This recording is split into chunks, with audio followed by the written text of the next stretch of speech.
Bien, yo ya puse a grabar.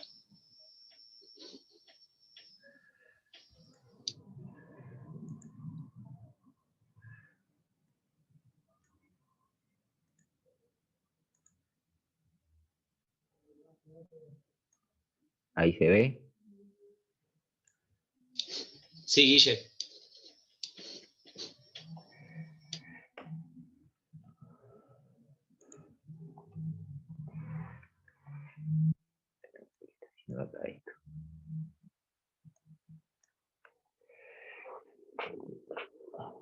Bueno, haciendo un repaso de la última clase, tratábamos de la línea de transmisión, las ecuaciones que definían el comportamiento de la línea de transmisión en las ecuaciones del telegrafista. Son ecuaciones acopladas de la tensión y de la corriente, que nos da la tensión y la corriente en cada punto de la línea para cada instante.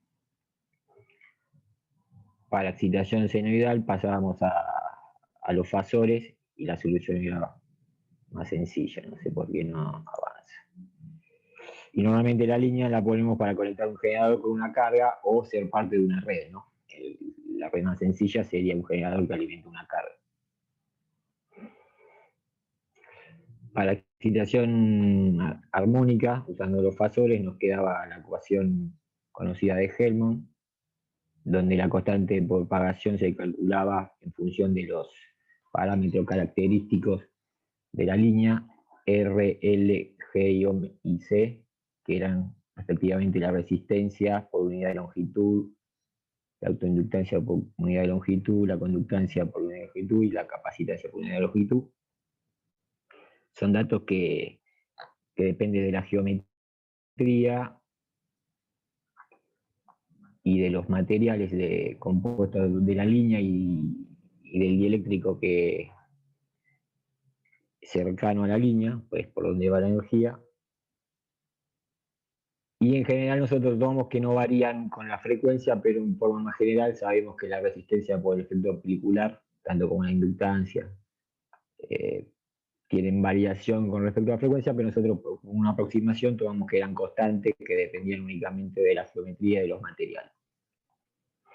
Esa constante de propagación tiene una parte, era un número complejo en general, con una parte real que le llamamos constante de atenuación, que me daba cómo se atenuaban a medida que las funciones de tensión y corriente se propagan como una onda a lo largo de la línea, y era la forma de atenuarse con la distancia, era forma exponencial, el exponente era la constante de propagación. Mientras que beta es la constante de fase, esto sería igual que en la onda electromagnética, ¿no? Cuando la línea era sin pérdidas, o sea que tanto R como G valen cero, la constante de propagación tenía solamente parte imaginaria, o sea que alfa era cero. Y los fasores no se atenuaban porque no había disipación de energía a lo largo de la línea. La solución de este tipo de ecuación, ya lo hemos visto para la onda electromagnética, tenía una onda que se propaga en el sentido de las zetas positivas, superpuesta a una onda que se propaga en el sentido de las zetas negativas, que habíamos llamado, por ejemplo, si a la izquierda está el generador y a la derecha la carga, onda incidente y onda reflejada. De la ecuación del telegrafista salía, una vez conocida la tensión, podíamos calcular la corriente y aparecía una constante que le llamamos constante característica o impedancia característica de la línea, y era un valor en ohm, que también podía ser un número complejo, de forma general, que también dependía únicamente de los parámetros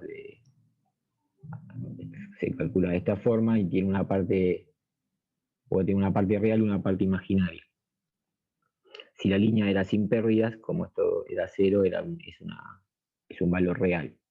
Habíamos visto también que había otro tipo de líneas que le llamábamos sin distorsión, en donde la impedancia característica era real, aunque la constante de propagación seguía teniendo una constante de atenuación. Eso que nos decía que la velocidad de propagación de las perturbaciones era independiente de la frecuencia, por eso la señal no se distorsionaba y de ahí el nombre de línea sin distorsión. Entonces, para el fasor corriente, también tenemos un fasor, una onda de corriente que se propaga, en este caso hacia la derecha, superpuesta a una onda que se propaga hacia la izquierda, con el signo cambiado en relación a la tensión. Precisamente nos define el sentido de propagación, ¿no? Habíamos visto que si la línea la terminábamos con una impedancia de carga, dependiendo del valor de la impedancia de carga, puede haber un rebote o una reflexión, y eso nos definía el coeficiente de reflexión, que era función de la impedancia de carga y de la impedancia característica de la línea. Y el valor de la tensión, en este caso del fasor, sabemos que depende del tiempo, pero para la excitación senoidal podíamos calcularlo para cada punto de la línea, haciendo variar z desde 0 hasta L, ¿no?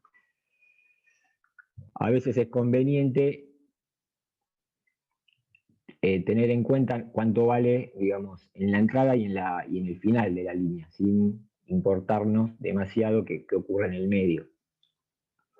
Para eso vamos a pasar de las amplitudes de la onda incidente y la onda reflejada directamente a la tensión y corriente en la entrada y tensión y corriente en la salida. Para eso conviene utilizar la referencia en Z igual 0 en bornes de la carga,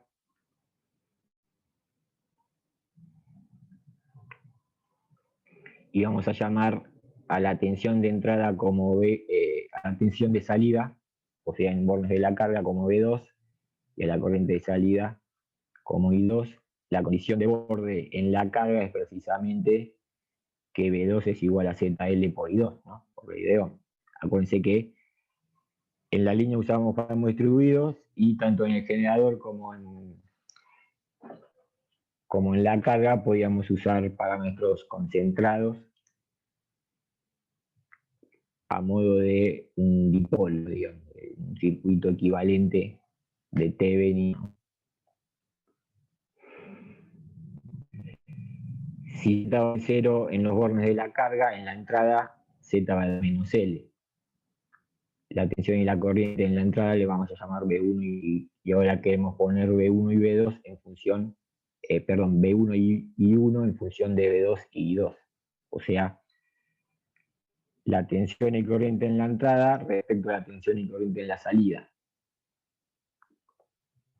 Para eso vemos que la tensión en la salida directamente haciendo Z igual 0, a la corriente la multiplicamos por Z, y ahora habría que eliminar las amplitudes de la onda incidente y reflejada, y obviamente acá, por ejemplo, se puede sumar, puedo ir sumando y restando la ecuación de acá con la de abajo, obtengo cuánto vale las amplitudes de la onda incidente y de la onda reflejada, lo reemplazo en esta ecuación. Después de operar un poco, se llega a este tipo de sistema de ecuaciones, en donde lo que está entre paréntesis, primer paréntesis, es la definición del coseno hiperbólico, si se acuerdan de álgebra. Y lo que está en el segundo paréntesis es el seno hiperbólico. El argumento sería gamma por L, que como gamma es un número complejo, L es obviamente la longitud de la línea, quedaría el sistema de ecuaciones de la entrada en función de la salida respecto a funciones hiperbólicas de argumento complejo, que ahora después vamos a ver cómo se calcula. Evidentemente, esta es la forma de un cuadripolo. Acuérdense que el cuadripolo tiene dos bornes de entrada, dos bornes de salida. La corriente que entra por un borne tiene que salir por la otra, si no, no puede tratarse como un cuadripolo. Y si quería dar los parámetros de entrada respecto a los parámetros de salida, en forma matricial tenía la matriz de transmisión. No sé si en electrodo ya vieron la parte de cuadripolo, yo creo que sí, porque se va normalmente a principio de año. Sí, es Evidentemente, digamos, ABCD, ¿no? En mayúscula. ABCD, exactamente, ABCD. Matriz K o matriz T, depende cómo le llamen. Que me define, digamos, conociendo los valores de tensión y corriente en la salida, puedo calcular los valores de tensiones en la entrada. Si tuviera los valores de la entrada y quisiera saberlo en la salida, tendría que invertir esta matriz, ¿no?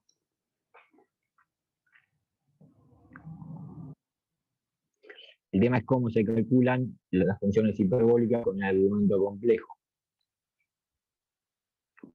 Digamos,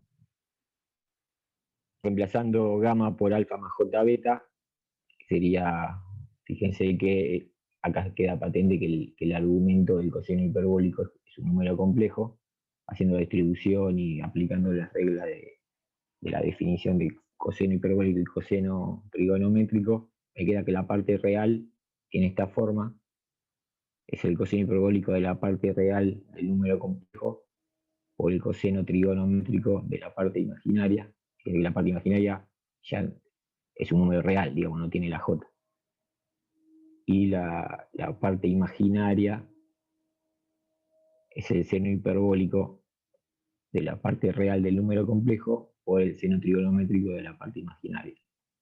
Parece un trabalengua, pero una vez que le agarran la mano, esto por ejemplo con el Excel se puede hacer usando dos casilleros bastante sencillamente.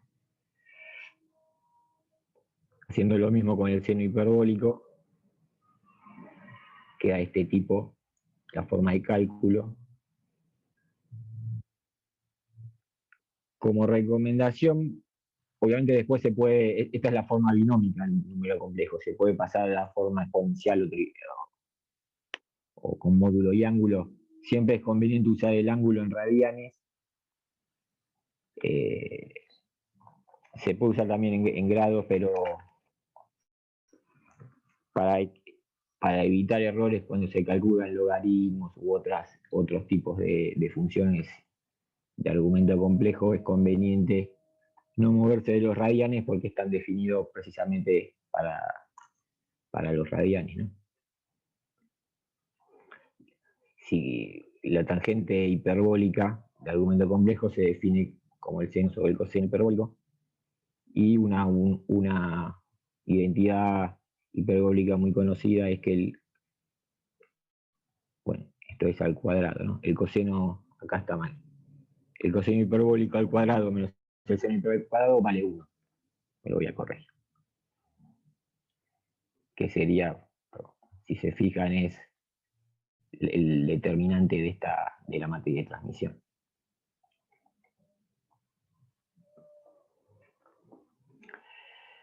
Entonces dijimos, si tenemos como dato los valores en la carga, con la matriz de transmisión podemos calcular los valores en la entrada, y si conocemos los valores en la entrada, con la matriz inversa de la matriz de transmisión o matriz de transmisión inversa, no sé cómo le llamarán en electrodos, se pueden obtener los valores en la carga conociendo los valores en la entrada. Obviamente, como es un cuadripolo, se pueden usar, digamos, todas las demás matrices, ¿no? Impedancia, admitancia.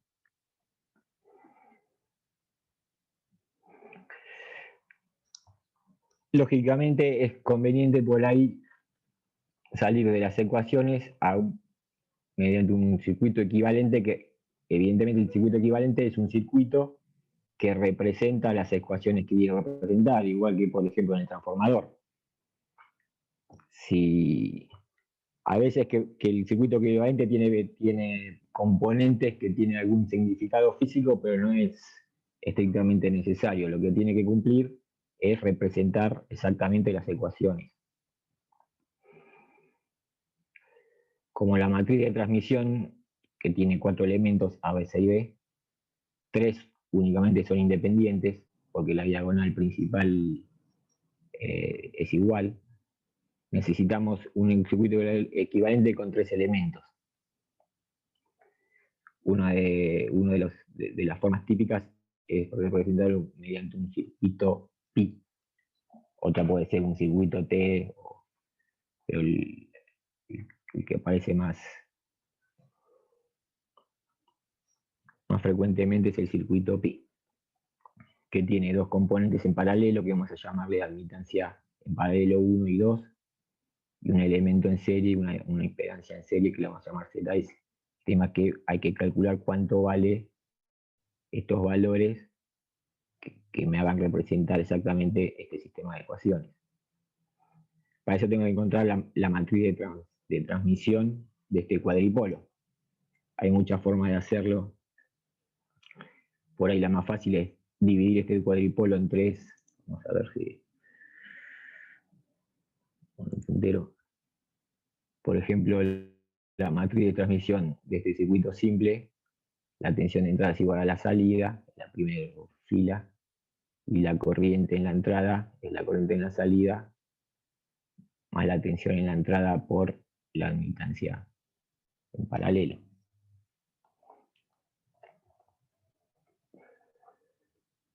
De este otro circuito simple, las corrientes son iguales, en la segunda fila, y la tensión en la entrada es la tensión en la salida más la caída en ZS. Obviamente el segundo elemento paralelo es igual al primero. O sea que yo tendría en cascada 3 cuadripolos. La matriz de transmisión de los elementos de cascada es el producto de las matrices. Haciendo ese producto de matrices, empieza por el final, digamos, esta por esta y después por esta. Me queda la matriz de transmisión de este tipo. O sea que comparando esta matriz de transmisión con la matriz de transmisión original, puedo obtener cuánto son los componentes de mi circuito equivalente. O sea, igualo esto con coseno hiperbólico, esto con Z0 por seno hiperbólico, así. Mira, primera y última, es obvio que la admitancia en paralelo 1 tiene que ser igual a la admitancia en paralelo 2. Y de la segunda igualdad puedo sacar directamente cuánto vale la impedancia en serie de mi circuito pi, equivalente. Fíjense que depende de la impedancia característica de la línea y del seno hiperbólico de la constante de propagación por la longitud de la línea. O sea que va a depender tanto de todas las características de la línea, que acuérdense que se define con la impedancia característica, la constante de propagación y la longitud. Ya con esos 3 parámetros tengo perfectamente definida la línea de transmisión.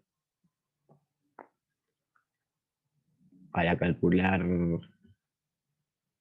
la admitancia en paralelo, puedo despejar cualquiera de la primera o de la última, que son las más fáciles, y se obtiene esta ecuación con una identidad trigonométrica, tiene de esta forma. Fíjense que la unidad es directamente 1/2 Siemens, mientras que la unidad de la impedancia en serie es obviamente el ohm. Porque acuérdense que las funciones hiperbólicas no tienen unidades. Entonces ya puedo definir el circuito equivalente exacto, porque representa exactamente las ecuaciones que le dieron origen. Tiene un componente en serie, una impedancia en serie, y 2 componentes iguales de admitancias en paralelo. Este circuito equivalente es para todo tipo de línea. Conociendo Z0, gamma y L, puedo obtener cuánto vale cada componente de mi circuito equivalente y después poderlo meter en mi red, en lo que haga falta. Ya después lo trato como elementos concentrados. ¿Se entiende? Obviamente puedo determinar qué pasa en la entrada y en la salida, pero no qué pasa en el medio.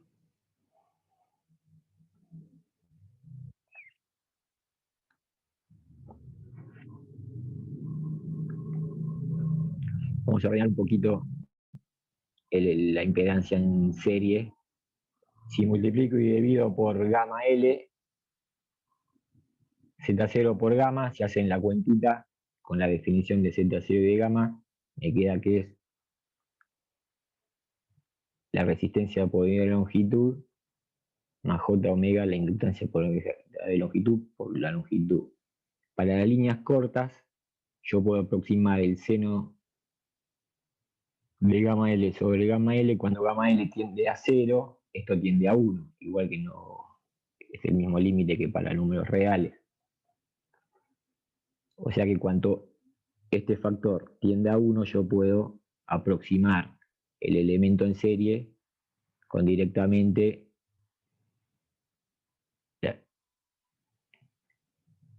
la resistencia e inductancia por unidad de longitud por la longitud. Es una aproximación que sirve para líneas cortas o medianas. Haciendo lo propio con la inductancia en paralelo, también este término, cuando gamma L sobre 2 tiende a 0, tiende a 1, y puedo aproximar, bueno, ahí está de vuelta el circuito equivalente, exacto. Haciéndose esos límites cuando tienden a 0 que me dan 1, me queda un circuito aproximado para la línea media o no tan larga. ¿A qué nos referimos con la línea corta, larga o media? ¿Con qué lo tengo que comparar a la longitud de la línea para definir que sea corta, media o larga? Con la longitud de onda. Exactamente. No es un parámetro absoluto, es siempre referido a la longitud de onda. Por ejemplo, una línea de 1 kilómetro en aire en 50 Hz es una línea corta, mientras que si fuera, qué sé yo, a 2 GHz ya es una línea larga, porque cambia la longitud de onda de la perturbación. Siempre hay que comparar con la longitud de onda.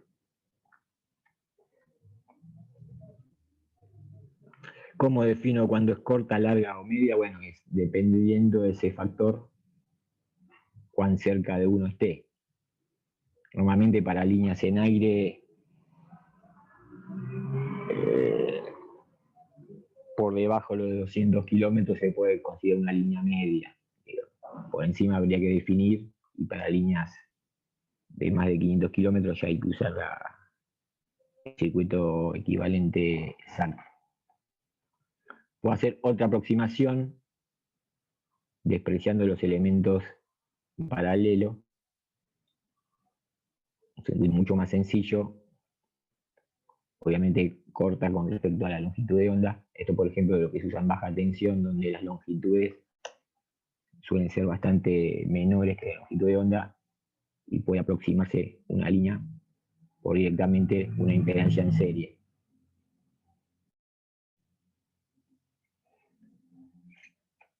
No nos vamos a meter con, digamos, para qué se usan los circuitos equivalentes. Bueno, ya se puede imaginar, si tiene una red puede reemplazar cada línea por un circuito equivalente y analizar la estabilidad, la regulación de tensión, etc., ¿no?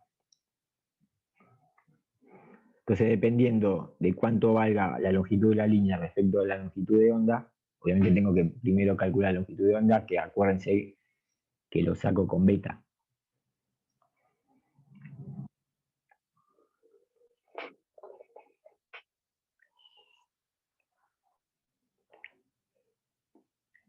Entonces tengo el sistema de ecuaciones de telegrafistas en función de las funciones hiperbólicas, una línea cargada con una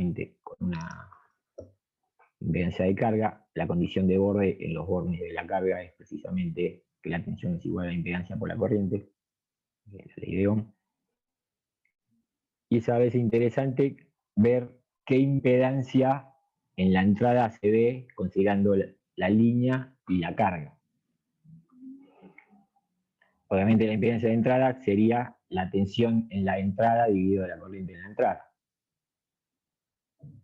Reemplazando, bueno, se puede sacar factor común coseno por I, por I2, me queda de este tipo. Fíjense que la impedancia que se ve desde la entrada depende de la impedancia de carga, de la impedancia característica y obviamente de la longitud de la línea y la constante de propagación. Se entiende lo que es Z de entrada, es la impedancia que se ve desde los bordes de entrada, considerando la línea de transmisión y la carga. Yo puedo reemplazar la línea y la carga por esta impedancia. Bueno, si divido por el coseno hiperbólico arriba y abajo, me queda en función de la tangente hiperbólica. Si la línea es sin pérdidas, la tangente hiperbólica es igual a la tangente de beta por L, tangente trigonométrica. Se hace mucho más sencillo el cálculo.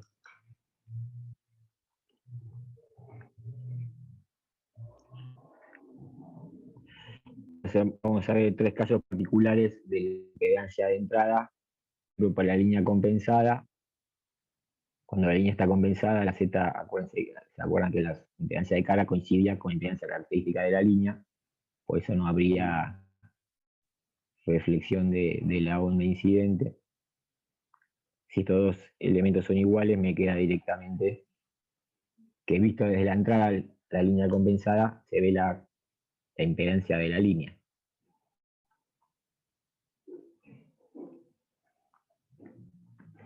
Un caso extremo sería la línea terminada en cortocircuito. En ese caso, ZL vale 0. Si lo reemplazo acá,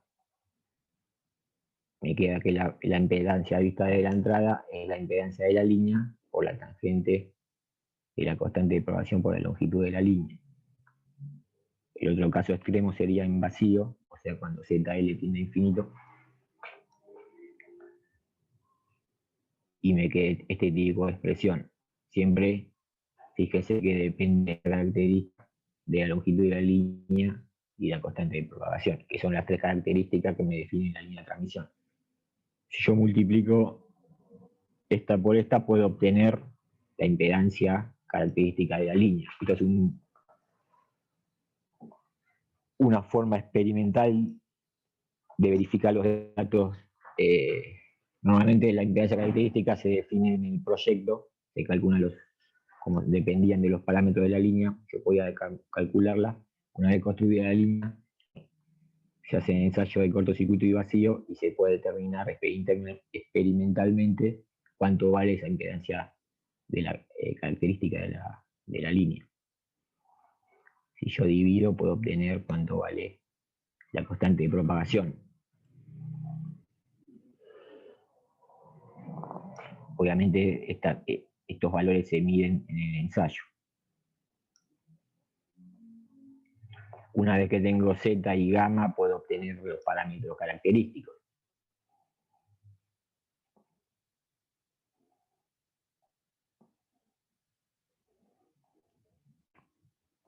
Bueno, acá tenemos lo mismo. ¿Qué pasa si la línea tengo un generador y la carga? Ya tengo dos condiciones de borde. En la salida tengo la misma condición de borde impuesta por la carga, y en la entrada, digamos, la tensión en la entrada sería la tensión del generador menos la caída de la impedancia interna del generador, o esto puede ser un circuito equivalente de Thevenin, ¿no? Normalmente para generadores grandes, el diseño del generador no puede considerarse como una carga constante que también es distribuida. Siempre se puede encontrar un circuito equivalente.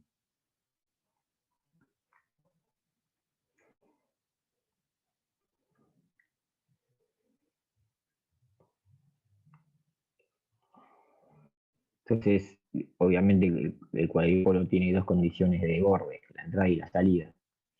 Definidos ya las dos, se puede obtener la solución del problema. Yo puedo encontrar la impedancia de entrada, o sea, la impedancia conjunta de la línea de transmisión y la impedancia de carga, como vimos hasta ahora, y me queda un circuito sencillo.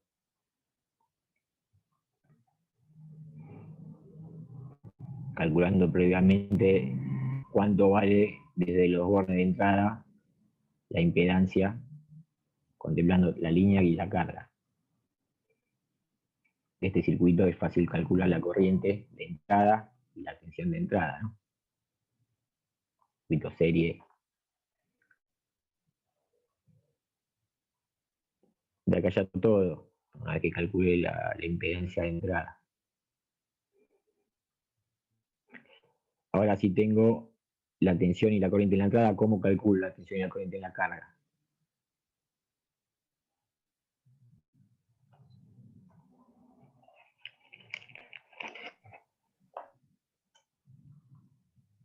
¿Cómo se les ocurre? Con la matriz de La transmisión. matriz inversa, exactamente. Fíjate que la matriz inversa lo único que cambia son los signos de la diagonal, no la diagonal principal, no sé cómo se llama la otra diagonal. Esto también ya tengo todo, una vez que conozco los parámetros de la línea. Y así ya puedo resolver cuál es la tensión y corriente en la carga y la tensión y la corriente en bornes del generador.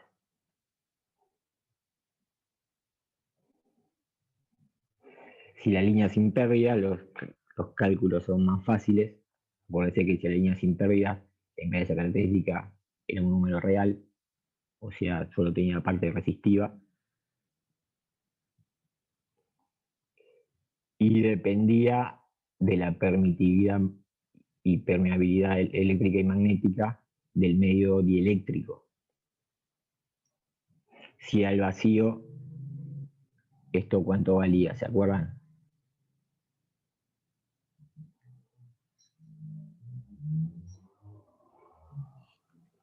$300 y pico, ¿no era la impedancia característica? Exactamente, alrededor de 377 ohms, pero es un valor característico del vacío. Obviamente, para un dieléctrico distinto del vacío, la impedancia va a ser menor. Estamos hablando de una línea sin pérdida, ¿no? Si, por ejemplo, está en un cable coaxial con un dieléctrico perfecto, al ser epsilon relativo mayor a 1, hace menor la impedancia característica. La constante de propagación habíamos dicho que es imaginario puro, se calculaba de esta forma, y la velocidad de propagación de la perturbación la puede definir respecto a la velocidad de la onda en el vacío, conocida como c, la velocidad de la luz, 3 por 10 a la 8 metros por segundo aproximadamente, en función de los valores de las permitividades relativas. Normalmente los dieléctricos suelen usarse materiales no magnéticos en donde μr vale 1. Siempre también la velocidad de propagación va a ser igual o inferior a la de la luz.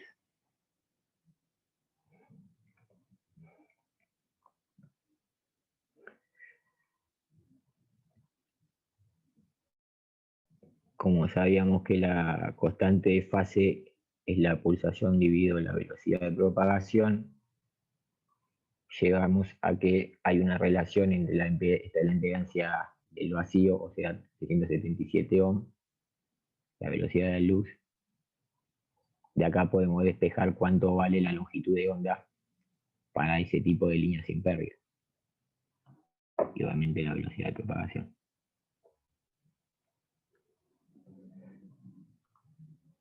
Esto es siempre cuando líneas que son consideradas sin pérdida. A veces, líneas con pocas pérdidas a veces se suele aproximar y hacer cero la resistencia y la conductancia por unidad de longitud.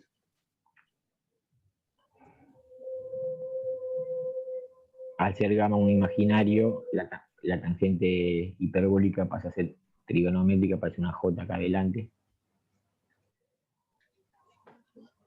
Es una forma, digamos, más sencilla de calcularlo, no me tengo que meter con argumentos complejos.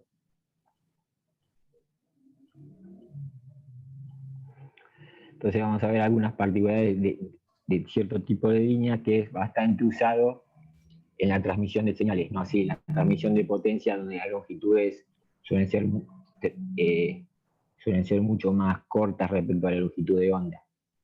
Imagínense que si una línea de transmisión de potencia tiene un cuarto de longitud de onda, cuando la tensión en la entrada es máxima, en la salida es mínima, porque hay un desfasaje de 90 grados eléctricos. Entonces, si la línea sin pérdida tiene una longitud de onda igual a la mitad de la longitud de onda, reemplazándolo acá, beta por L valdría pi, la tangente de pi vale 0.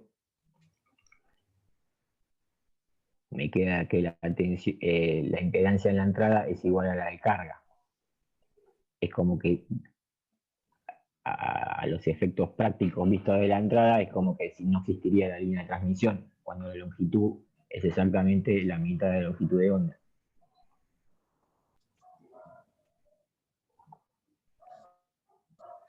Sale de reemplazar acá, ¿no? Tangente de beta por L igual a 0.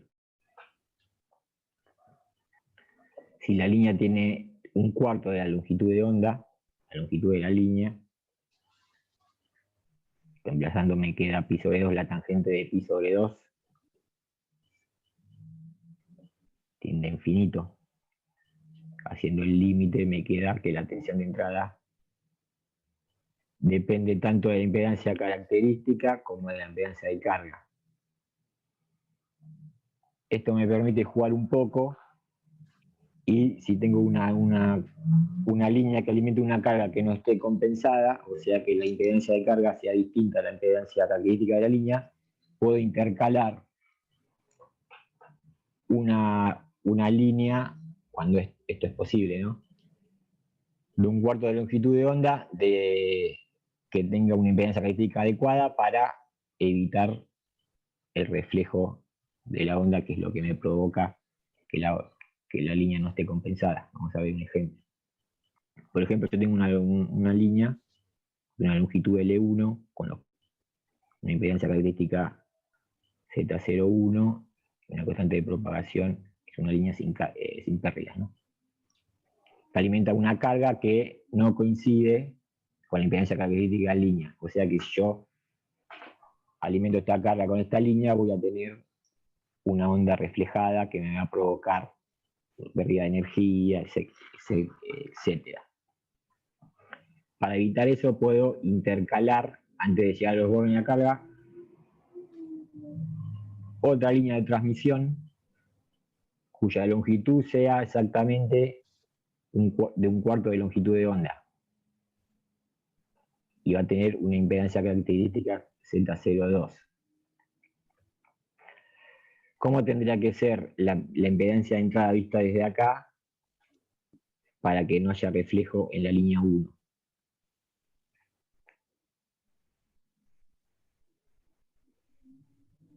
Ese va a ser mi parámetro de diseño de esta línea, ¿no?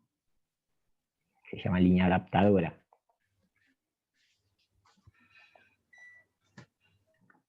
Igual, ¿no?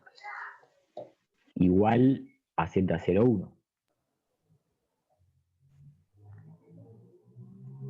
Acuérdense que la impedancia de entrada es la impedancia que se ve desde estos bornes, en este caso hacia la derecha. Si esa impedancia coincide con Z01, la línea 1 está adaptada.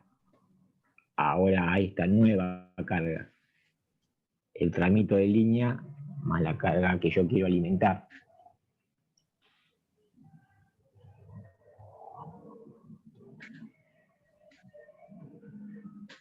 Eso es lo que me permite definir cuánto tiene que valer, despejándolo de acá, ¿no? Igualando esto a Z01, cuánto tiene que valer la impedancia característica de mi línea adaptadora. Conectando esta pequeña línea, tiene que tener exactamente un cuarto de la longitud de onda. Evito el molesto reflejo de la onda. Es una forma de adaptar líneas. Se usa bastante en electrónica. Hay otros métodos más eficientes también, ¿no? Como no los vamos a ver, pero el otro parámetro para diseñar la línea adaptadora sería la longitud, que tiene que ser un cuarto de la longitud de onda en esa línea, no en la línea original. Con lo que habíamos visto antes, nos da una relación en función de la impedancia que calculamos antes, de la impedancia característica del vacío, obviamente son todas líneas sin pérdida, y de la frecuencia. Acuérdense que la frecuencia no varía al pasar de una línea a otra. Lo que sí varía es la longitud de onda. Igual que pasaba con la onda electromagnética. ¿Se entendió cómo funciona la línea adaptadora de un cuarto de longitud de onda? Yo lo que hago es que la impedancia de entrada de la segunda línea a la que yo adiciono sea igual a la impedancia característica de la línea, entonces evito el rebote, el reflejo, perdón.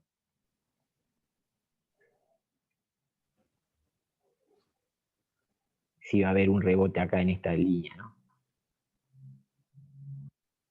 Pero como no tiene pérdida, toda la potencia que pongo acá en la entrada se va a disipar en la carga. No hay una potencia que se vea reflejada.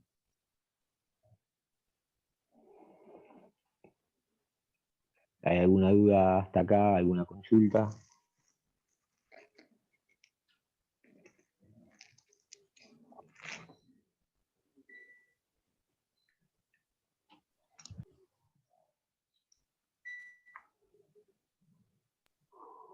Por ahora no.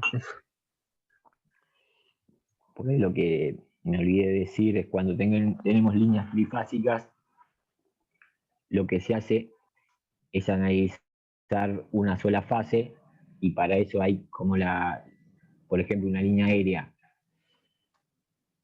Los parámetros característicos de la línea, sobre todo la capacitancia y la inductancia, depende de la geometría.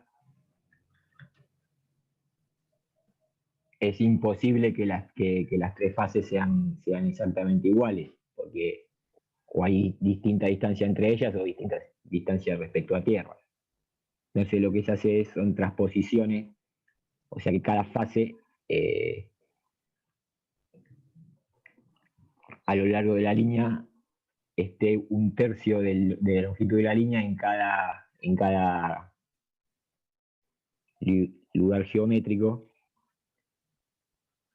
Así se hace el promedio entre las tres fases y no hay un desbalanceo de la línea. Sería más fácil por ahí haciendo un dibujito, pero a ver si podemos hacer un dibujito.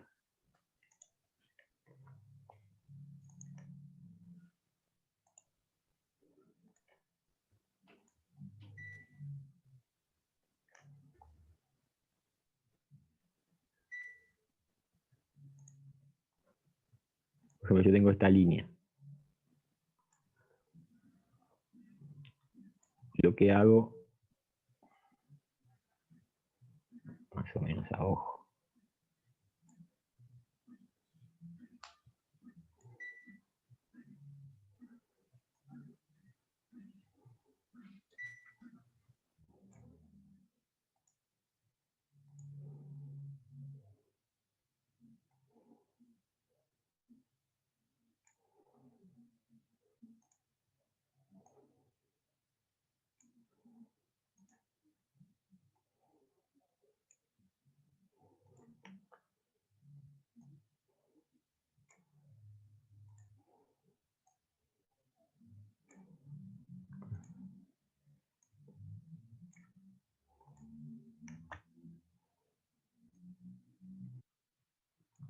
supóngase que a un tercio de la longitud de la línea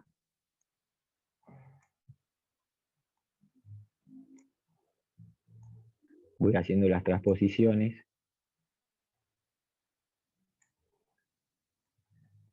Esto se hace mediante torres especiales, ¿no? En Panamericana hay varias de este tipo. Se pueden ver. Fíjese que como está en un tercio cada línea, por ejemplo la fase R, fase S, fase fase T.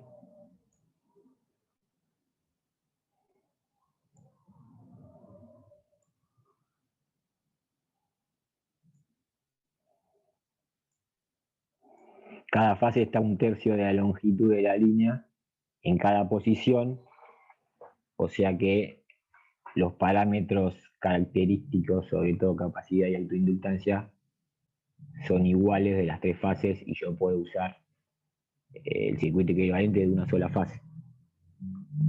¿Se entiende? Las voy, esto se llama transposición, las voy transponiendo. Porque fíjense que si yo tengo una línea de este tipo, ¿no? Plana.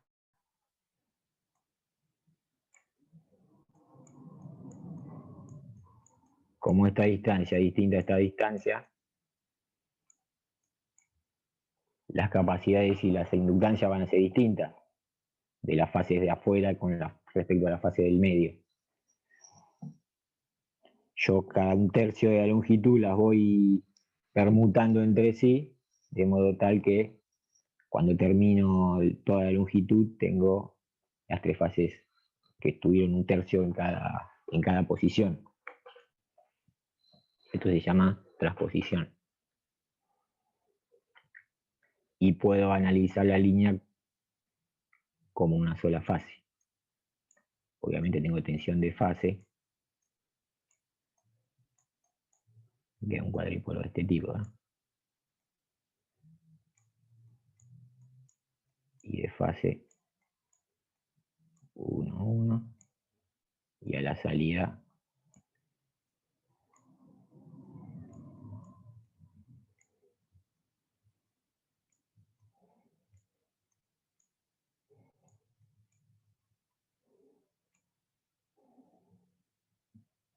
y esta sería, digamos, el circuito aquí. Acá tendría que ponerle, acá está la línea, ¿no? Representa la línea.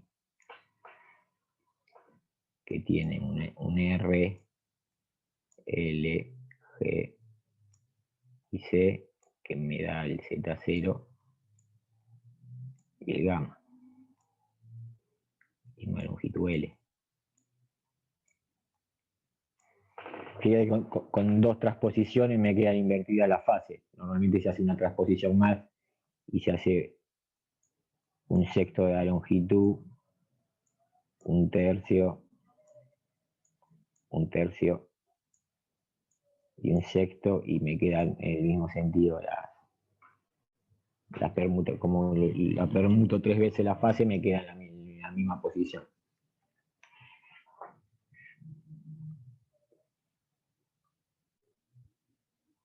¿Alguna duda o algún comentario?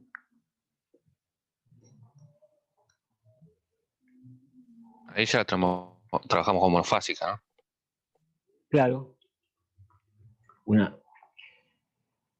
Normalmente en los sistemas de potencia las cargas son equilibradas, sobre todo en estado permanente.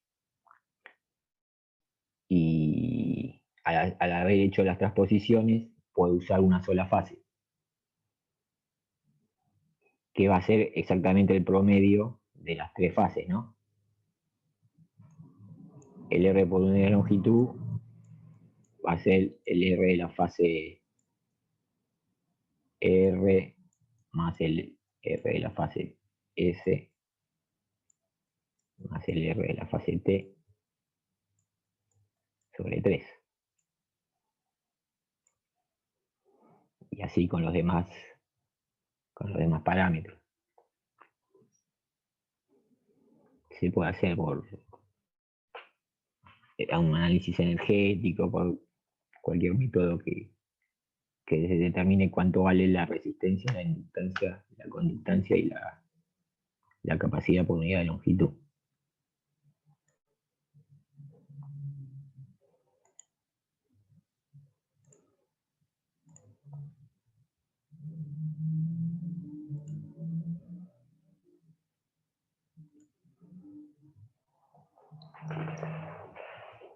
Entonces, el último tema de la línea de transmisión es la respuesta transitoria.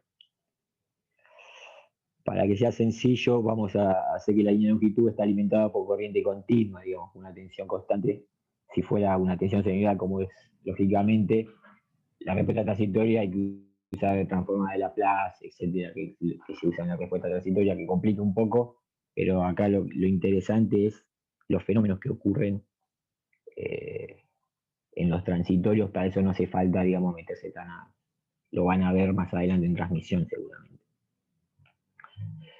Entonces, un circuito más simple que tendría una fuente de tensión constante, una resistencia interna de esa fuente, un interruptor, la línea y la carga.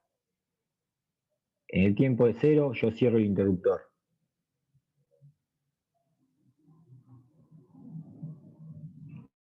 ¿Qué corriente va a empezar a circular por la línea de transmisión?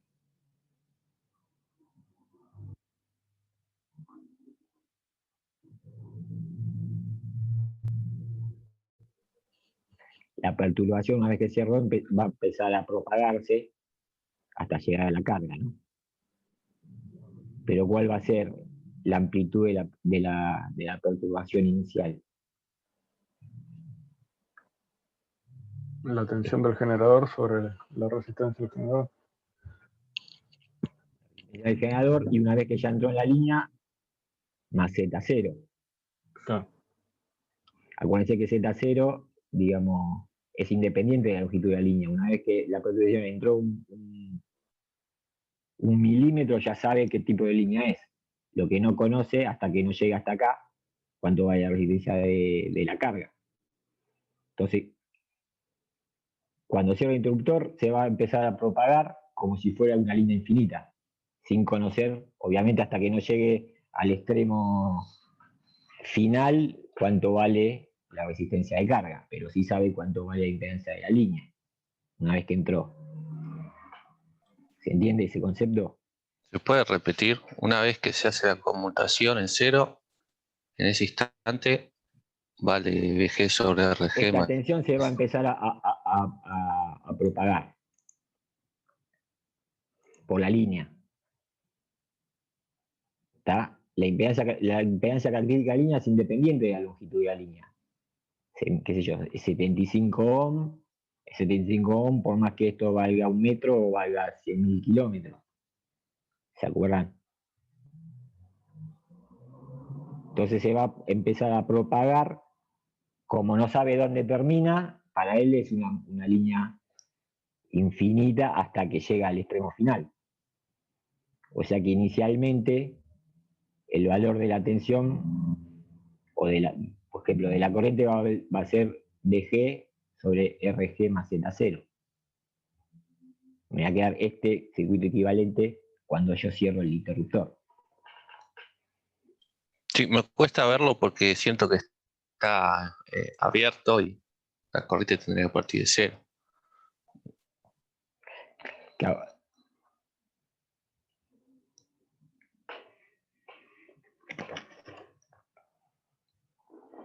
Lo que pasa es que, claro, estamos en corriente continua, ¿no? Y no tiene... Pero sí, digamos, la corriente parte de cero, pero rápidamente, como pasó con el práctico de Faraday, que en microsegundos llegaba a la amplitud máxima. Vamos a ver si podemos...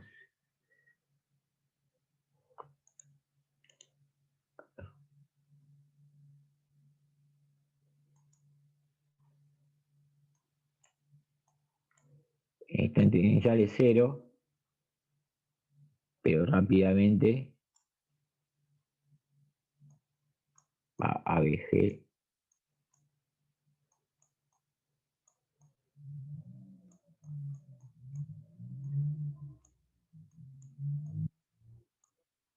Está la corriente, ¿no?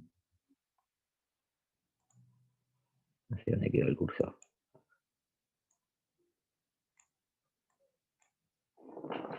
Esa es la corriente que se va a ir propagando la línea hasta que llegue al extremo final. Ahí sí, dependiendo del valor de RL respecto a Z0, va a haber un reflejo. Pero inicialmente la línea no puede saber que tiene conectado hasta que la perturbación no llegue allá. Acuérdense que la perturbación se propaga a velocidad finita.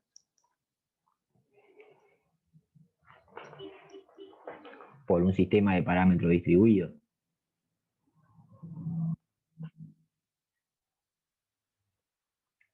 Esto como... Bueno, no sé cómo borrarle esto.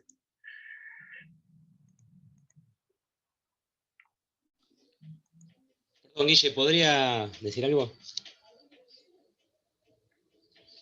¿Cómo no?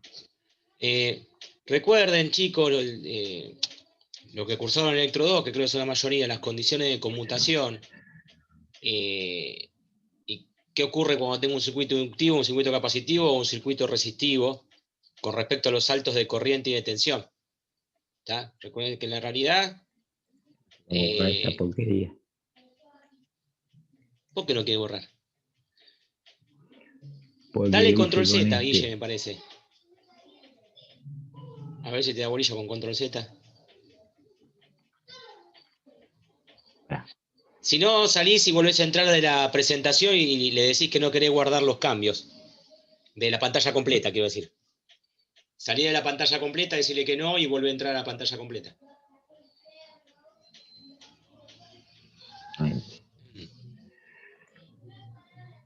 perdona, Leo, que te interrumpí. No, no, está bien. No me acuerdo quién preguntaba con el tema que no veía el tema del salto de corriente. ¿Quién era? Federico. ¿Cómo? Ah, el Fede. ¿Qué hace Fede? ¿Me entendés lo que te digo? Vos acordate, cuando vos tenés un circuito, por ejemplo, capacitivo puro, la carga de un capacitor. ¿Qué pasa en el instante inicial? De repente no había corriente en el circuito y arrancás de corriente máxima. Y esa corriente se va yendo a cero. Lo mismo pasa en un circuito inductivo. La corriente no puede saltar, por así decirlo, en un valor finito, por lo tanto crece en forma finita y lo que salta es la tensión que yo tengo. Con las cuestiones de conmutación, si yo tengo un circuito resistivo puro, el circuito resistivo puro puede saltar cualquier cosa porque no hay energía que haya que acumular, por lo tanto, en teoría, puedo tener salto de corriente tranquilamente con esa cuestión. ¿Se entiende lo que Sí. digo? Sí, yo me mareé un poco por el tema porque yo veo el Z0, para mí tiene una inductancia la línea, pero es el tema de los parámetros distribuidos. Acuérdense que, claro, que si estamos hablando de líneas sin pérdida, Claro, Z0 es real. la línea es real. Ahora sí. Eso, por eso digo, quería buscar por ahí el tema para encontrar a dónde iba a saltar, digamos, la confusión. ¿Está? Más Entonces, allá si se considera, digamos,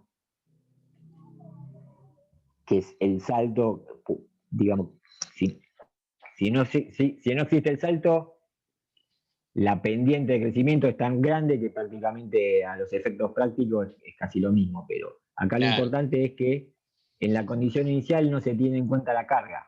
Eso es lo más importante acá. ¿Por qué? Porque no sé todavía dónde está la carga. Hasta que no llegue hasta la carga, no sé cuánto vale. En cambio, la impedancia característica, al no depender de la longitud, una vez que ya entró la perturbación, ya sabe cuánto vale. ¿Se entiende por qué aparece Z0 y no ZRL? Y ahora En me quedó todo el, más claro. obviamente un caso más real sería acá por un generador de alterna, pero la complejidad matemática por ahí no vale la pena. Porque ¿qué va a pasar? A ver, vamos a hacer.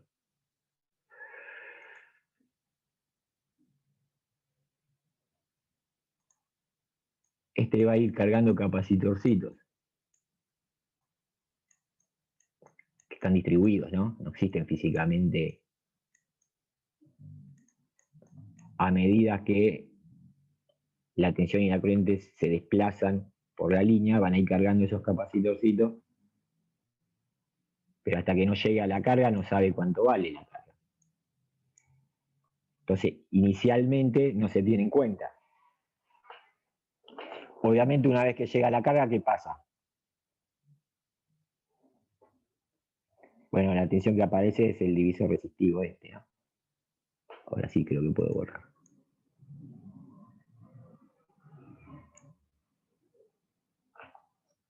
Cuando la perturbación va a ir avanzando por acá, frente a donde así. ¿Por qué diría esto?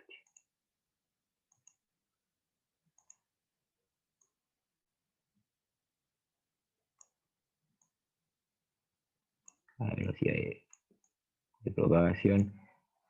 Cuando la perturbación, o sea, la tensión y la corriente llega a la carga, ¿qué va a pasar? Por lo que vimos hasta ahora, ¿no?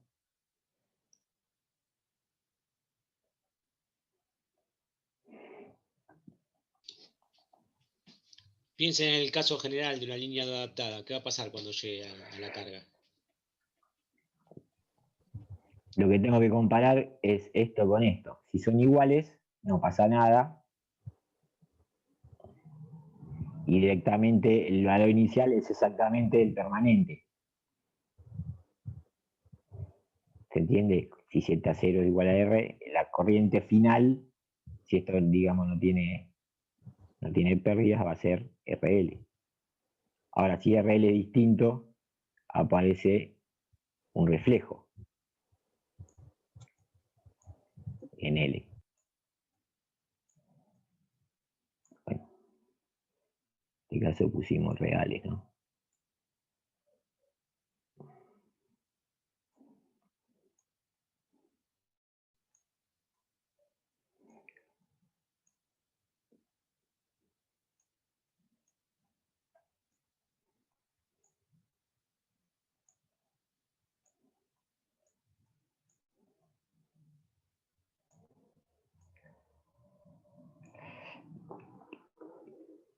Cuando hay parámetros distribuidos no es tan, digamos, ¿cómo sería la palabra? Intuitivo lo que pasa. Por eso hay que analizarlo bien. Cuando llega a esta, se le va a superponer, si esto es positivo, ¿no? Una onda reflejada superpuesta a la incidente que va a volver hacia el generador. ¿Se entiende? Lo que vimos hasta ahora. Que si no estaba compensada había un reflejo. Únicamente no hay reflejo cuando este y este coinciden, entonces esto se me hace cero.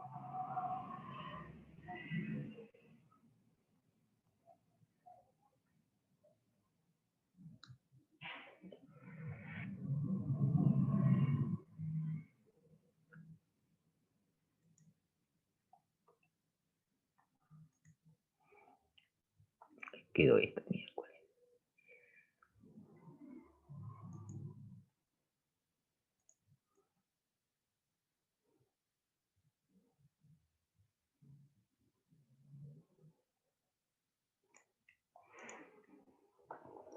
Después vamos a hacer un...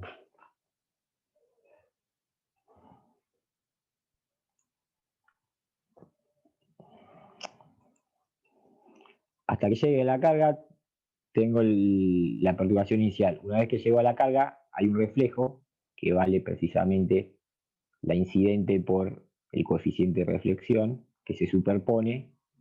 Esta sigue yendo para allá. La incidente siempre va para la derecha. Se superpone con la que vuelve. ¿Se entiende? Nosotros analizamos qué pasaba en el estado permanente cuando ya esto se ecualizaba, pero durante el transitorio hay un tiempo en que va y vuelve la onda, que obviamente va a depender de la velocidad de propagación y de la longitud. Acá está marcado en la mitad de la línea la onda incidente y en este caso cuando ya volvió la onda reflejada. Es este pedacito que se superpone. En este caso el coeficiente de reflexión es positivo, o sea que la resistencia de carga es mayor a la impedancia característica de la línea. Si fuera negativo, sería para abajo el escalón.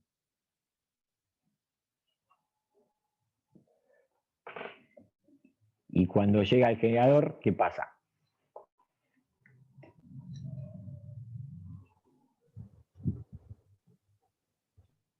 Vuelve a pasar lo mismo con la del generador. Claro, si no está compensado, o sea, si la resistencia generalmente no está compensado, si la resistencia del generador es distinto a la impedancia de la línea, sobre la línea va a haber otro reflejo, en este caso, ahora el coeficiente de reflexión es del generador, o sea que comparo la impedancia del generador con la impedancia de la línea. En este caso también es positivo, se va a superponer, va a haber dos ondas que viajan hacia la derecha y una superpuesta que va hacia la izquierda. Ya llegó hasta el final, ¿no? Y así sucesivamente. Fíjense que cada reflejo voy multiplicando, en este caso reflejo en la carga, acá reflejo, se refleja la onda que llega, la que va para la derecha no. Con eso sería la onda que llega por el coeficiente de reflexión del generador. Una vez que llega al extremo de la carga, lo vuelvo a multiplicar por el coeficiente de reflexión de la carga y así sucesivamente. Hasta que esto es tan chico que queda el estado permanente, que es el que vimos hasta ahora, que calculábamos hasta ahora. ¿Se entiende? Bueno, de acá se puede sacar el factor común, uno más. Me queda una serie, esta es una serie geométrica, me queda directamente que el estado permanente va a tener esta forma. Si yo reemplazo cuánto vale el coeficiente de reflexión de la carga y el coeficiente de reflexión del generador, me queda que el estado permanente es precisamente como si no existiera la línea. Es el divisor resistivo entre la resistencia del generador y la resistencia de la carga. Estamos hablando de todos valores resistivos puros, una línea sin pérdida. Si la línea tiene pérdida, estos coeficientes ya son complejos y se empieza a complicar. Más allá que en corriente continua no tendría sentido.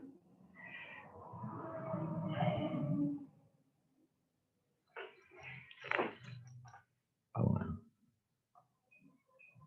a ver si se puede aclarar un poco más.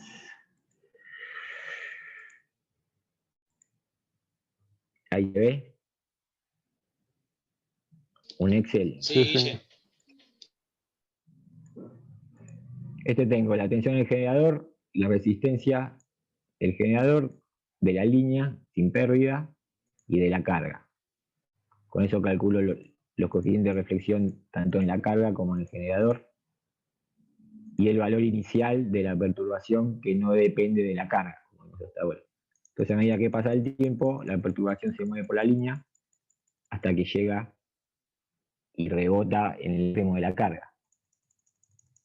Se va a seguir propagando y vuelve a rebotar y así sucesivamente. Fíjense que las amplitudes son cada vez más chiquitas y tiende a esa línea punteada que es el estado permanente. Obviamente este estado permanente puede tardar bastantes ciclos en alcanzarse.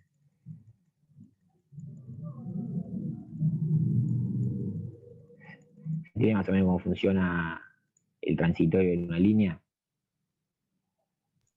Profe, Es una, ¿cuál es cuál?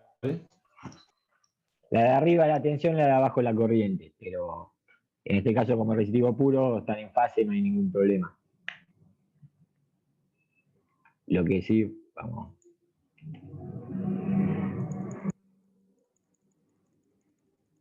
Fíjense que el de la carga es positivo y el del generador es negativo, el coeficiente.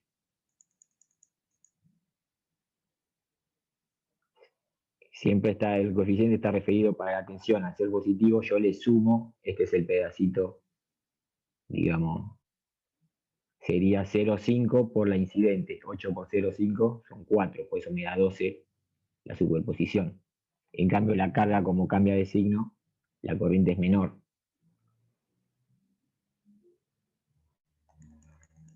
Fíjense que cuando llega al otro extremo, como el coeficiente de reflexión es negativo, la tensión baja a 9,6.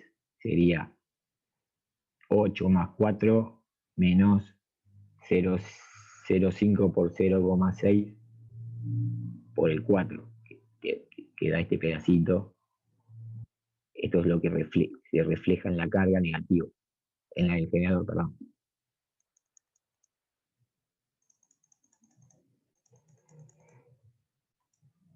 No vamos a hacer problemas de este tipo, que el tema es más o menos entender la filosofía, cómo se analizan los fenómenos transitorios, que las líneas son importantes porque la línea es prácticamente una antena que está expuesta a las condiciones atmosféricas. Si hay descargas atmosféricas que pegan en la línea o que sean cercanas a la línea, se van a inducir perturbaciones que van a viajar en este sentido y puede provocar daños graves, tanto en la línea como en las cargas conectadas. Por eso dijimos que se ponían descargadores, etc.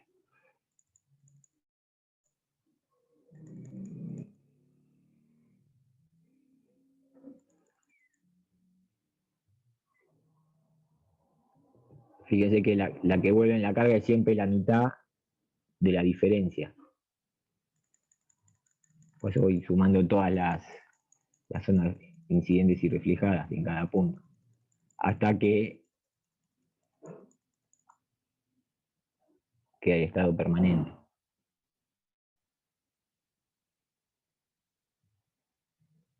Si la línea está abierta, el estado permanente llega a ser el doble, ¿se acuerdan? De tensión, que es un estado bastante perjudicial, tanto para las cargas como para la línea.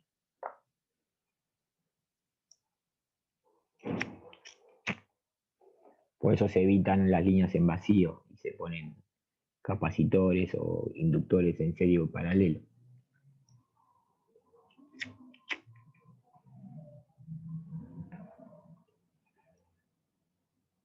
Por ejemplo, a la noche que baja la carga y la línea empieza a estar casi en vacío, hay que conectar capacitores en las subestaciones para evitar que suba la tensión en la línea.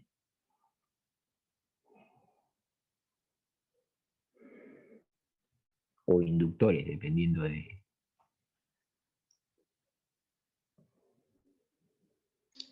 Bueno, de hecho, Guille, uno de los problemas que tienen los chicos, creo que el grupo 1, es justamente el cálculo de un reactor Zoom para compensación de líneas, digamos, para líneas largas por el tema capacitivo. Ah.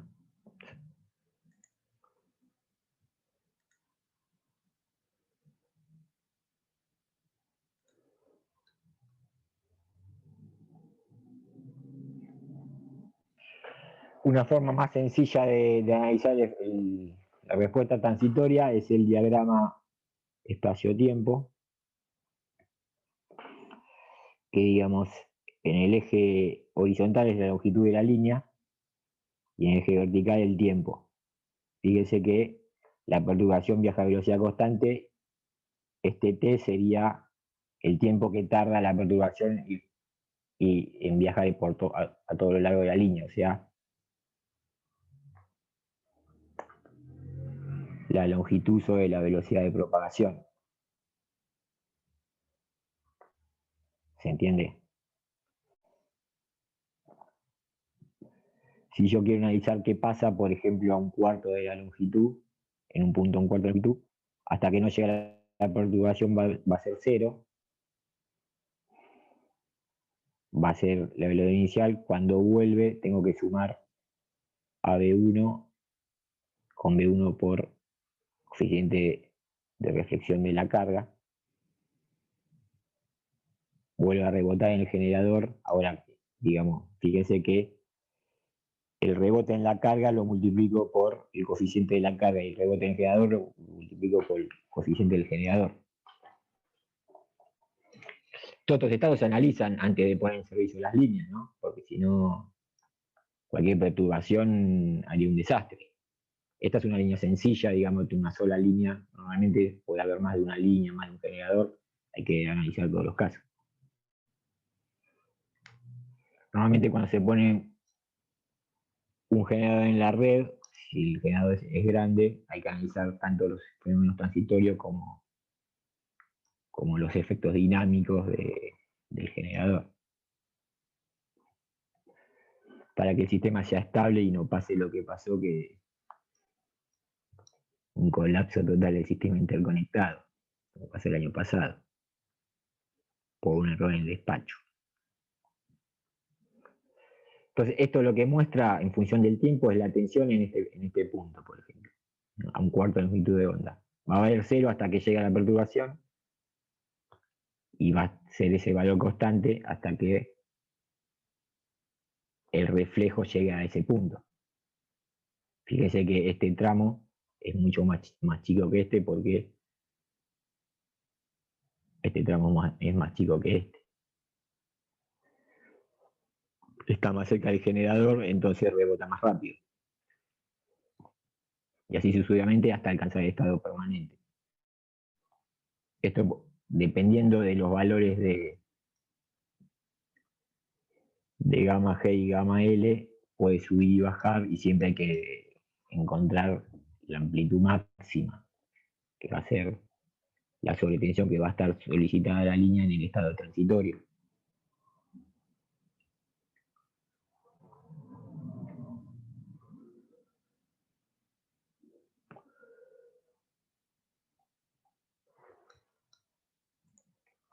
Vamos a ver, se puede explicar mejor.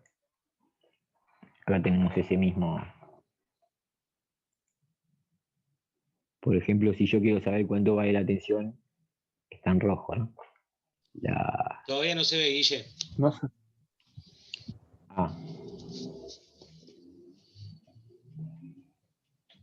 Tengo que compartir. Pequeño Si no, detalle.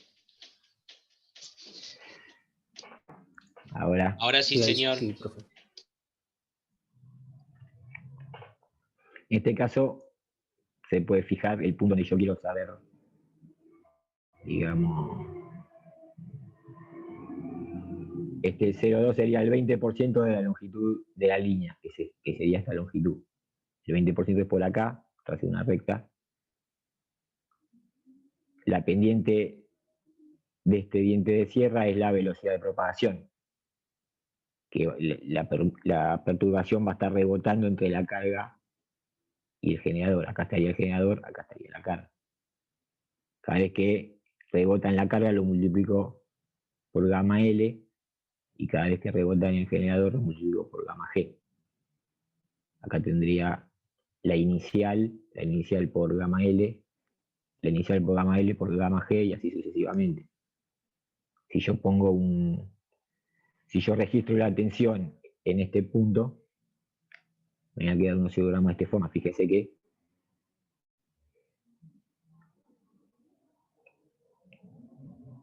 va a llegar un momento que sea máximo y después va a ir oscilando.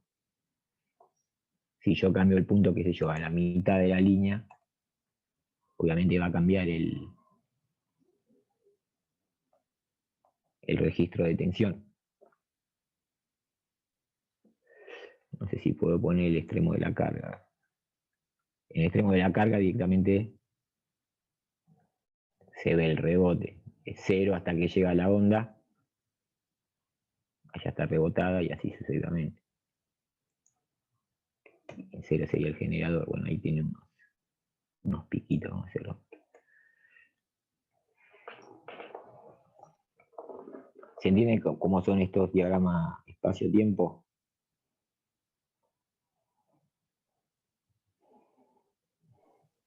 Sí. En este caso,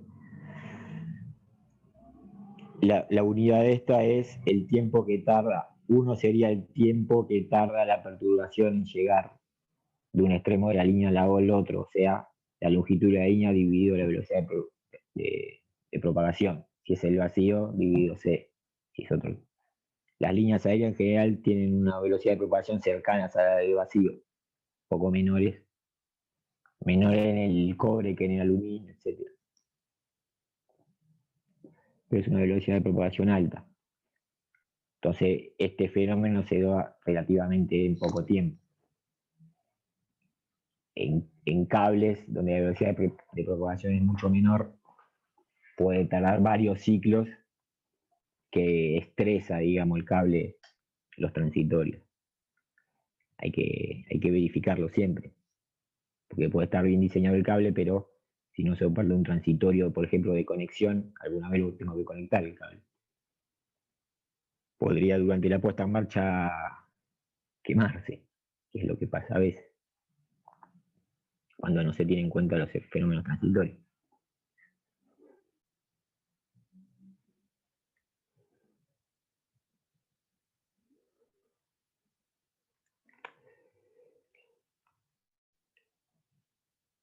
Es una introducción, digamos, lo van a ver más específicamente cuando vean transmisión, pero es interesante saber de dónde viene y cómo se analizan los circuitos con parámetros distribuidos.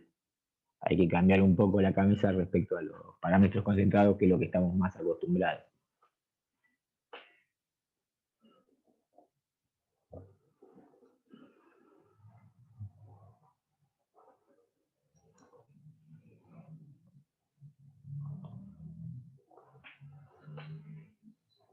No sé, Leo, si querés agregar algo. No, Guillermo, impecable. Nada para agregar.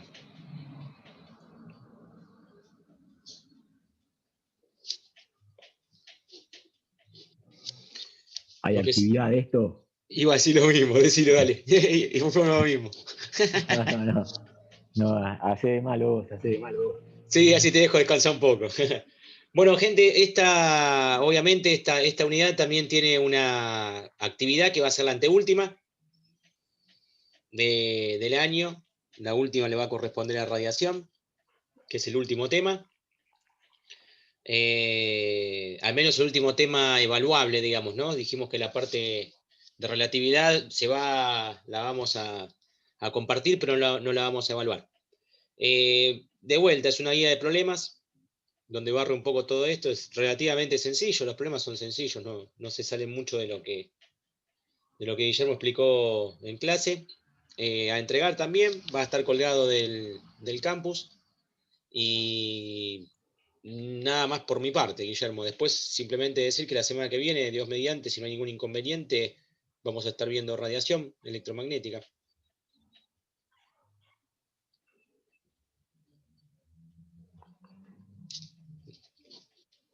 Por mi parte yo estoy. No sé vos, Guille, si tenés algo más para agregar. Si no, No, es un tema de mucha aplicación interesante, así que recomendaría que cualquier duda, y eso es el tiempo de, si hace falta por ahí meter una crucecita más para acá, porque son temas un poco más complicados por ahí, pero de mucha aplicación para el ingeniero electricista. Entonces, si sale todo bien, en la semana que viene arrancamos con radiación, si no podemos hacer algún tipo de consulta o porque dale. ya tenemos poco tiempo de... Ya nos queda margen poco para cerrar la teórica, por así decirlo. Porque la otra, como habíamos hablado con vos, Guille, es avanzar y cerrar la teórica de radiación y después dejar todo libre para poder volver sobre cualquier tema. Pero bueno, lo pensamos la semana, digamos, eso lo pensamos y lo cerramos. Sobre todo por... Sí, en la parte de radiación no vamos a hacer cálculo ni nada, va a ser más conceptual, digamos. Correcto. Vamos a ver cómo se analiza desde el punto de vista de la onda esférica la radiación electromagnética. Por ahí la actividad va a ser un cuestionario, una cosa así, digamos. Sí. No va a implicar. Los cálculos son bastante más complejos, pero al menos tener una idea de cómo se genera, cómo se propaga, más o menos ya lo vimos, y cuáles son las aplicaciones. Perdón, Guillermo. No, sí, ya terminé. No, la idea, obviamente, el tema de cualquier tema que uno aprenda en la facultad o escuche o vea alguna teoría, si no le mete mano, no sabe cuánto le quedó a uno adentro o no. Por eso es el tema de las actividades, obviamente. La idea de radiación es que haya un cuestionario, una actividad para entregar, pero digamos, es casi de autoevaluación, para ver si lo que se vio en clase, los conceptos fundamentales son entendidos y uno puede dar respuesta a conceptos teóricos vistos sobre radiación. Básicamente es eso, es decir, bueno, entonces este concepto lo terminé de entender, esto, como dice Guillermo, la matemática se empieza a complejizar bastante, porque bueno, obviamente ya la radiación es más para cualquier lado, y ya ya no hay eje que se pueda evitar, entonces se vuelve todo muy coordenadas esféricas, se vuelve todo muy... pero bueno, el tema es apasionante porque, nada, es las ecuaciones a la máxima potencia de Maxwell, ¿no? Así que nada, simplemente eso por mi parte, Guillermo.